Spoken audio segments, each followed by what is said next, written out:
So as I drop into the PTU as of today, we're going to take a quick look at Star Citizen 4.10. There was a recent live stream where we had four developers that did the Siege of Orison, and they clearly did show that they had private servers, and you couldn't get a connection any closer to, this game than being the developers and having your own private server. And it really did show all of us as a community the grim reality that it has nothing to do with the servers. I think in many cases CIG is probably buying the best servers they could give us, even for a PTU or testing for that matter in the PU, persistent universe. So if you keep that in mind, much of what's ongoing inside of Star Citizen is an engine issue. And, if the netcode's broken, fine, they can replace that stuff. But software, people recode software all the time. And so the community, when they're in this big uproar about Star Citizen not being a finished game, well, yeah, it's 13 years old, but we got to look at the grand scheme of things. They only relocated from the U.S. to Manchester, England in 2022, and really did not get a full head of steam until 2024 when the real money started coming in.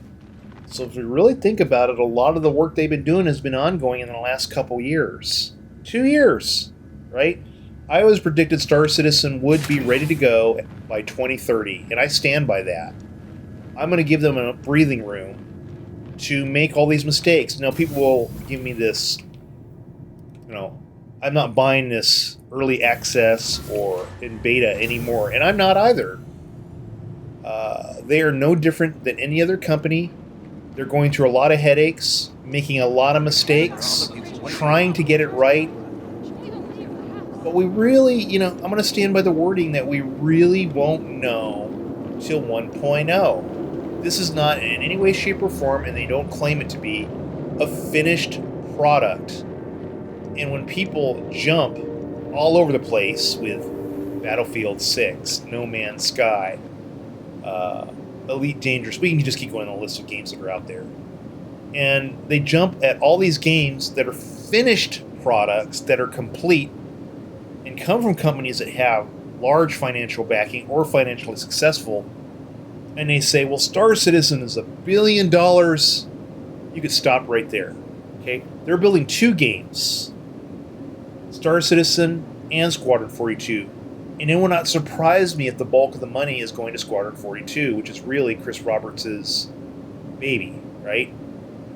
The fact that they've gotten this far in a persistent universe in Star Citizen tells you how incredible they really are. Because if they decided to finally wrap this up, which they could, all they need to do is optimize and deliver and finish up the game. And that can happen at any time, and it can go rapidly once all the features are in. I understood that when 2026 rolled around, that we would be in for a ride. And what I mean by that, they had to give up the performance and the Your vehicle has been moved stability in order to push features through. That's just what happens. It's a cycle, okay? You can't have performance and stability and have features and content coming in all at the same time. You're going to run into problems anywhere you turn. So when people get really upset, and this is where people get really upset at me in my community, I tell them, why don't you just go ahead and wait till 1.0? And that's the truth. Until we have a finished game, can we truly drop judgment on this game? I can tell you that for an early access game, and for what, like $45? Around that range, even if it's $60 that you spent, you get a lot for your money for an early access game, more than most early access games. And when people gripe or complain, it's usually because things didn't go the way they wanted to or things didn't work.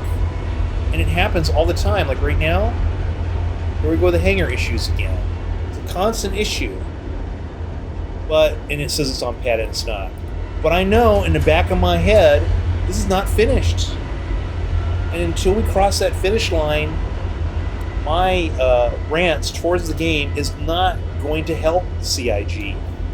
So what I try to do as both an org leader and a content creator is I try my best to identify and show them their bugs. And I'm sure they probably hate me sometimes because I overdo it with how many bugs I show them. I show them the same bug over and over again. But, maybe if I show them 1,000 ways, they'll eventually narrow it down and get rid of it forever. And that's all we ever ask for as a community. One of the things that always drives me nuts is the hangers.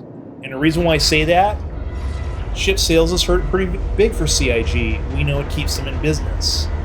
And so, it keeps them paid, which is fine. I'm fine with that. But if you don't have hangers working and you can't pull your ship, you could stop right there. And those are the type of things they really need to double down on. The basics. If I paid X amount of money for a very big capital ship, those docking collars better be working. The MFDs better be working. The guns on the ship better be working. It's the ship either better be in the stages of them working the bugs out, or that ship better be in a stage where I at least can enjoy it with a crew and not have to be by myself like I have been for almost since December on the Idris M because none of the guns work. And when people gripe that why are you Idris flyers solo? Because we don't have a choice. And the same goes with the Polaris as well. We don't have a choice because nothing works in these ships. So that is my take on these problems. If nothing works, it doesn't matter. And yeah, I get it that they have to give up performance and they have to give up stability for the game to move forward so they can make money. But they're also going to have to occasionally take a step back and slow down a little bit and correct some really bad issues. Because at the end of the day, when all of that piles up and you can't play the game, you're burning the bridges on both ends. Both the old players, like myself, and the new ones coming in. And in the middle, nobody will want to play the game because nothing works. And that's where we're at right now in 4.9. Hopefully, and it appears though, in 4.10, they're making the attempts to fix these issues. Are they going to be able to get them all? Probably not. And even when 4.11 rolls out, it still is going to need more work. It's going to take time to cook. But at least, I'm going to give CIGs, they're trying to listen. They're hearing our complaints.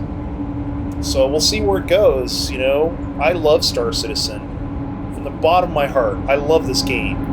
Because there's nothing else out there like it. And until that time comes, they will always hold a place in my heart.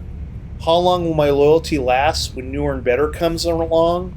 Well, you already have the answer to that question. We'd be gone.